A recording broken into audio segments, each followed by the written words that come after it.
Hola, ¿qué tal? Muy buenos días. Sean bienvenidos a una nueva consulta virtual desde las redes de Neuromarce con la fundadora de este proyecto, la doctora Marcela Hernández. ¿Qué tal, doctora? ¿Cómo está? Buenas tardes. Hola Luis, buenas tardes todos en este martes frío desde Monterrey. Gracias por acompañarnos en este nuevo live. Sí, se vino muy frío el clima en esta semana. Yo creo que el puentecito nos relajó lo suficiente como para decir, no vayan a trabajar. Sí, cambiando cómo entra la primavera. Exacto, pero aquí estamos para traerles información sobre padecimientos neurológicos con la doctora Marcela. Y el día de hoy vamos a hablar acerca de la miastenia gravis. Si tienen dudas, preguntas, comentarios o tienen algún caso que les gustaría plantear, déjenlo ahí en la cajita de comentarios. De igual manera, producción nos va a pasar las preguntas para estarlas respondiendo.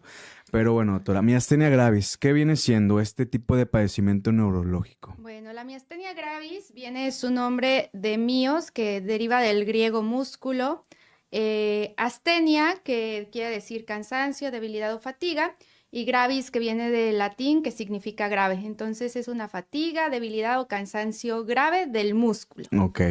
Es una enfermedad de todas las hermanitas que hemos ido hablando, igual autoinmune del sistema nervioso, igual que esclerosis múltiple o que Guillain-Barré, pero bueno, afectan en diferentes partes del sistema nervioso. No es lo mismo, Ok. aunque tienden a tener estos mecanismos en común donde los propios anticuerpos del cuerpo atacan algunas partes del sistema nervioso. Aquí, por ejemplo, ¿cuáles podrían ser las principales músculos dentro del grupo que existe en todo el cuerpo del ser humano que pudieran verse afectados? Los músculos son principalmente los que tenemos voluntad de moverlos. Ok. Como por ejemplo cuando parpadeamos, eso lo hacemos de forma voluntaria, o cuando miramos hacia algún lado también lo podemos o lo hacemos de forma voluntaria. O por ejemplo el hecho de hablar o de pasar algún alimento, la primera parte de la deglución tiene un mecanismo voluntario. Entonces estos son músculos que se ven afectados de forma principal por miastenia gravis. También se ha visto que hay mayor cantidad de receptores sobre estos músculos, es por eso que son los que más presentan esta debilidad, Ok. por así decirlo. Pudiéramos entender primero, si me gustaría que nos explicase cómo es que funciona la comunicación cerebro-neuronal en estos músculos que acaba de referenciar, ¿no? Que son voluntarios. ¿Por qué tenemos esa capacidad de fomentar el movimiento en ciertos músculos y por qué en Ujú. otros no? Bueno, tenemos dos tipos de músculo principalmente, el músculo estriado, que obedece a la parte voluntaria, y el músculo liso, que es los músculos que pues no obedecen las órdenes que damos, ¿no? Ujú. Como el músculo cardíaco o el músculo que se encuentra en los intestinos, es algo que no podemos nosotros controlar. Nosotros los impulsos nerviosos o la forma en que nos movemos, pues es una orden que sale desde la parte de nuestro cerebro, es una vía que se recorre desde esa parte, atraviesa el cerebro, el tallo cerebral, la médula espinal.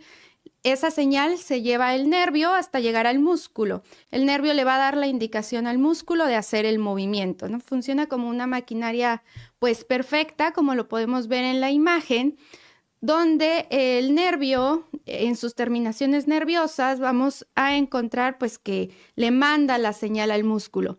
Aquí lo que pasa en la miastenia gravis es que tenemos el nervio que lleva la información, tenemos el músculo, pero entre ese espacio que existe del nervio y músculo, que se conoce como hendidura postsináptica, hay unos receptores para un neurotransmisor que se llama acetilcolina, que es el que le va a hacer que el músculo se mueva. Ok. En la miastenia gravis, pues esta conexión no se va a llevar a cabo porque va a haber una destrucción de esos receptores de acetilcolina por propios anticuerpos que produce el paciente, haciendo que pues el músculo no realice la contracción o el movimiento que le estamos indicando. Este tipo de contracciones o de comunicaciones, como lo que estamos viendo en la imagen, ¿se da de forma gradual o es algo que de forma inesperada dejamos de tener esa comunicación con nuestros músculos? No, generalmente va siendo de una forma gradual. De hecho, los pacientes lo platican que pueden iniciar con una visión doble, que llamamos médicamente diplopia, Ujú. que puede ser tanto en el plano horizontal como en el plano vertical. Puede presentar ptosis, que es la caída del párpado, que comúnmente solamente es un párpado. Y los pacientes pueden tener este mecanismo de caída del párpado y lo que ellos hacen para compensar es levantar la cabeza. Entonces puede ser estas posturas anormales, que la gente ande así, porque está compensando esa caída del párpado. O sea, tenemos mucho menor campo, ¿no? Visual. O lo otro es, pues generalmente pueden tener problemas en la fonación. El habla cambia. Se dice que es una habla nasal o como si el paciente estuviera gangoso, que son datos que nos ayudan también a orientarnos. Y también puede haber una imposibilidad para deglutir, para pasar alimentos, principalmente líquidos, porque es una función más voluntaria, pero también puede haber problemas al pasar los sólidos. Entonces, la historia de los pacientes puede iniciar así, como, empecé a ver doble, ¿no? Empecé a ver que no estaba viendo bien y a veces no es que estén viendo bien, sino que están viendo doble. Después se agrega problemas para hablar, que puede tener esta voz nasal o como si estuvieran hablando gangoso. Empiezan a tener problemas para pasar líquidos, problemas para pasar sólidos y se sienten muy cansados, que eso también es una característica. Pero lo que más nos orienta a pensar que estamos frente a miastenia gravis es que los síntomas fluctúan, que es la característica principal. Quiere decir que los pacientes por la mañana están mejor que por la tarde. Eso no pasa en otros tipos de enfermedades, en otros modelos de enfermedad, donde se mantiene pues clínicamente el paciente igual durante todo el día y desde que inicia la enfermedad o puede ir empeorando. En miastenia gravis, los pacientes amanecen mejor, pero conforme va pasando el día, los pacientes se van cansando y van presentando estos síntomas. También se aumentan estos síntomas con el ejercicio y se pueden mejorar parcialmente con el reposo. Aquí, por ejemplo, ahorita que menciona esto, es bien interesante porque tendemos nosotros como pacientes a normalizar ciertos síntomas, a decir, muy probablemente se me va a quitar en la tarde, como usted menciona, en la noche. ¿Qué sucede, previo a que nos platique cuáles pueden ser las causas, orígenes de este padecimiento y qué población es la más frecuente a padecerlo? ¿Qué es lo que pasa con este tipo de pacientes que ya se atienden tarde? Pues anteriormente, de hecho, hasta 1934, que fue cuando se supo más sobre el tratamiento de miastenia gravis, los pacientes tendían a progresar. Es decir, así como afectaba los músculos de la deglución, también los pacientes presentaban debilidad, llamamos debilidad generalizada, pero de predominio proximal, es decir, afecta más los brazos y las piernas, pero en la porción proximal. Aquellos casos más graves, pues podían terminar en falla ventilatoria, requerían intubación, pero bueno, hasta hace algunos años pues no se tenían como protocolos para tratar a estos pacientes, entonces podían fallecer o la mayoría fallecía por esta enfermedad. Actualmente pues ha cambiado el panorama, tenemos tratamiento sintomático, también ha mejorado tenemos más tratamientos que ofrecerles a los pacientes y también, ya hay un equipo multidisciplinario en caso de que el paciente requiriera apoyo ventilatorio o ventilación mecánica. Sí, eso es un equipo muy integral, ¿no? Sí. Ahora bien, en tema del origen de las causas, ¿por qué se desarrolla esto? ¿Por qué sucede esta afectación a nivel neuronal? ¿Y por qué se bloquea la comunicación entre terminación cerebro y músculo? Músculo. Bueno, como les decía, son anticuerpos que se producen contra receptor. La mayoría de los casos es contra receptor de acetilcolina, hasta en un 85% de los casos. Pero también hay otros tipos de receptores o, otros subtipos más bien de miastenia gravis que llamamos MUX y otros que es LPR4, pero eso es como ya más técnico. Lo que sabemos o está muy relacionado es con el timo. El timo es un órgano linfoide que se encuentra detrás del esternón, enfrente del corazón, que se encarga de producir, multiplicar y también de eliminar células linfocitos T. Entonces, los pacientes que tienen ya sea crecimiento del timo o algún tumor que puede ser benigno, maligno del timo, pueden desarrollar miastenia gravis. ¿En qué etapas de la vida? Bueno, tenemos un pico de los 20 a los 40 años de edad, principalmente en mujeres, y después de los 50 años, la mayoría son hombres. Porque es más alto, porque en cuanto a la edad más joven es más alto en mujeres y viceversa, ¿no? Bueno, creemos que está en mujeres, que está en relación a las hormonas, igual como lo hemos hablado en otros temas, que está en relación al ciclo hormonal y bueno, a la producción de estrógenos. Y en cuanto a hombres, pues se ha visto en relación con algún tipo de neoplasia o de cáncer. Ok. Todavía pues nos falta como detallar más sobre estos grupos, pero en términos generales estas son las razones. Ok, doctora, ya platicamos acerca de todo el contexto que engloba esta enfermedad, ¿no? ¿Cuáles pueden ser sus síntomas? ¿Quién puede presentarlo y en qué edades también se puede presentar? ¿Y qué es lo que pasa con este padecimiento? Me gustaría que nos brincáramos a la etapa del diagnóstico. ¿Cómo ustedes, lejos de todos los síntomas que ya acaba de platicar y las imágenes que acabamos de presentar, cómo ustedes diagnostican este padecimiento para a las personas que llegan quizá con un párpado caído, visión doble? Porque de entrada, a lo mejor, muy probablemente por el desconocer estos tipos de síntomas, nuestra primera reacción sería ir con un médico general, ¿no? O van mucho con el oftalmólogo. Exacto. Por esta visión doble y caída del párpado, a veces sí, su primera opción es el oftalmólogo, pues ellos revisan que está todo bien. Algunos sospechan sobre la posibilidad de miastenia gravis y refieren al neurólogo. Entonces, muchas veces los pacientes siguen ese camino. Pero sí, si están teniendo visión doble, problemas para hablar, problemas para tragar, debilidad de las extremidades, pues lo más probable es que sea una enfermedad neurológica. ¿Cuál era en específico? La siguiente, doctora, es ¿cómo se diagnostica? ¿Cómo diagnosticaba exactamente? Aparte de lo que nos cuenta el paciente, hacemos un par de pruebas en el consultorio para ver si efectivamente estamos frente a esta enfermedad. Igual, pues hacemos una exploración neurológica más extendida. Y mandamos, si nuestra sospecha es miastenia gravis, un estudio que se llama, prueba de estimulación repetitiva y también una prueba de fibra única. Y también tenemos que pedir forzosamente los receptores, anticuerpos contra el receptor de acetilcolina. Ok.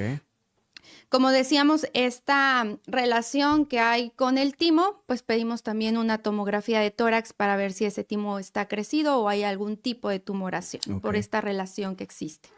Ok, ya una vez complementando todo ese tipo de estudios, ¿la valoración del paciente se respalda más con estudios de laboratorio clínicos o es 100%, o en un porcentaje considerable, la exploración física del paciente? La exploración nos va a dar la pauta de frente a qué estamos, pero la confirmación nos los van a dar tanto las pruebas electrodiagnósticas que mencioné y también la presencia del anticuerpo en sangre, aunque del 10 al 15% pueden tener anticuerpos negativos. Ok, es algo muy habitual, ¿no? Ajá, sí. Okay. Ahora bien, ya vamos a brincarnos a la parte del tratamiento. Ya abordamos todo este contexto de diagnóstico. De igual manera, ¿cuál es el siguiente paso a seguir para tratar a estos pacientes? Es un tratamiento que llamamos al inicio sintomático, que se basa en mestinón, que pues ya los pacientes que tienen miastenia es de base su tratamiento, que es piridostigmina, que pues nos va a ayudar a que se haga esa recepción, que funcione de forma mejor el receptor de acetilcolina. Damos ese tratamiento, también puede ser azatioprina, esteroides como prednisona y bueno, algunos otros más avanzados, cuando la enfermedad empieza a ser refractaria, se puede utilizar ciclofosfamida, micofenolato, se puede utilizar inclusive rituximab en pacientes que fallan a tratamiento, que tienen una miastenia refractaria o en aquellos que sospechamos un tipo de miastenia que se llama antimux, que era lo que mencionaba anteriormente. Ok. Ese tipo de tratamientos normalmente, ¿cómo se suministran? ¿Cómo es el esquema? ¿Todos los pacientes inician con cierto tipo de esquema de medicación o hay algunos que inician ya directamente con rituximab, por ejemplo? No, generalmente damos el tratamiento sintomático, que es piridostigmina, que se puede tomar de 3 a 4 veces por día. De ahí pues vamos a ver si el paciente necesita además agregarle esteroide o algún otro tipo de medicamento, pero bueno, esto se individualiza, entonces es muy importante que primero pues vayan con el neurólogo para hacer el diagnóstico y segundo pues para darle un tratamiento individualizado. El rituximab lo dejamos para estas formas, que es el antimux, o ya en miastenias refractarias a tratamiento. Okay. Lo que sí, por ejemplo, en pacientes que llegan con falla ventilatoria, en aquellos pacientes que la enfermedad pueden debutar pues ya con una falla ventilatoria o una descompensación de la miastenia que llamamos crisis miasténica, ahí sí utilizamos inmunoglobulinas, que hablábamos la ocasión pasada como en Guillain-Barré, o utilizamos sesiones de plasmaféresis, pero eso es cuando el paciente necesita ventilación mecánica y pues es como un panorama aparte. Ok, un panorama más completo, habitual, ¿no? De lo que se pudiera complementar. Ahora bien, ¿cómo es el proceso de un paciente? Digo, si el paciente se diagnosticó obviamente de forma temprana, es más la alta posibilidad de tratar la enfermedad. ¿Ustedes, este padecimiento tiene algún retroceso? Es decir, ¿es curable o simplemente lo que se controla?